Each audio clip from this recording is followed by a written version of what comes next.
Agama Islam pertama kali memasuki Sumatera Barat melalui jalur timur pada abad ke-7 Masehi. Pada tahun 674 Masehi, telah didapati masyarakat Arab Muslim di pesisir timur Pulau Sumatera. Selain berdagang secara perlahan, mereka membawa masuk agama Islam ke dataran tinggi Minangkabau atau Sumatera Barat. Sekarang melalui aliran sungai-sungai tersebut, perkembangan agama Islam melalui jalur timur semakin pesat.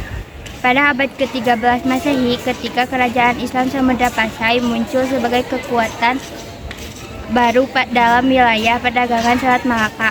Samudra Pasai bahkan telah menguasai sebagian wilayah penghasilan lada dan emas di Minangkabau Timur Sumatera Pasai. Samudra Pasai juga menjadi pusat penyebaran agama Islam di Nusantara melalui jaringan diplomatik dan perdagangan dengan kerajaan-kerajaan lain. Jalur barat didasarkan pada intensitas kegiatan perdagangan di pantai barat Pulau Sumatera pada abad ke-16 Masehi. Pada masa ini, pengaruh kekuasaan Kesultanan Aceh Darussalam sangat besar, terutama di wilayah pesisir barat Pulau Sumatera. Aceh Darussalam adalah pelanjut dari kekuasaan Samudra Pasai yang runtuh akibat serangan Portugis.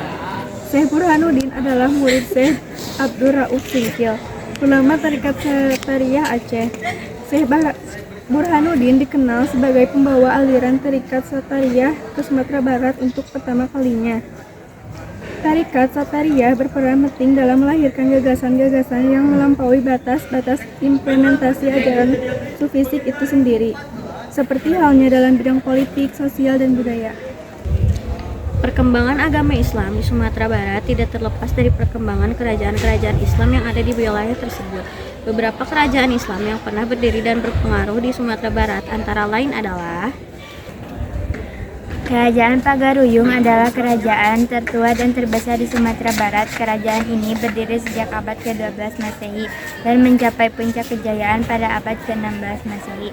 Kerajaan Pagaruyung merupakan pusat budaya Minangkabau yang mengembangkan sistem adat matrilineal dan demokrasi musyawarah. Kerajaan Pagaruyung menerima agama Islam pada abad ke-16 Masehi. Setelah Rajo Tigo Selo, 3 raja yang memimpin kerajaan ini mengucapkan 2 kalimat syahadat di hadapan ulama-ulama dari Aceh. Namun, agama Islam tidak menggantikan adat Minangkabau, melainkan berbaur dengan adat tersebut dalam konsep adat Basyandi Syarak Basyandi Kitabullah, adat bersandar pada syariat bersandar pada Kitabullah. Kerajaan Indrapura adalah kerajaan Islam yang terdiri di pesisir barat Sumatera Barat pada abad ke-16 Masehi. Kerajaan ini didirikan oleh Sultan Jainal Abidin, putra dari Sultan Mahmud dari Aceh. Kerajaan Indrapura merupakan salah satu kerajaan bawahan Aceh yang membantu penyebaran agama Islam di wilayah pesisir barat Sumatera.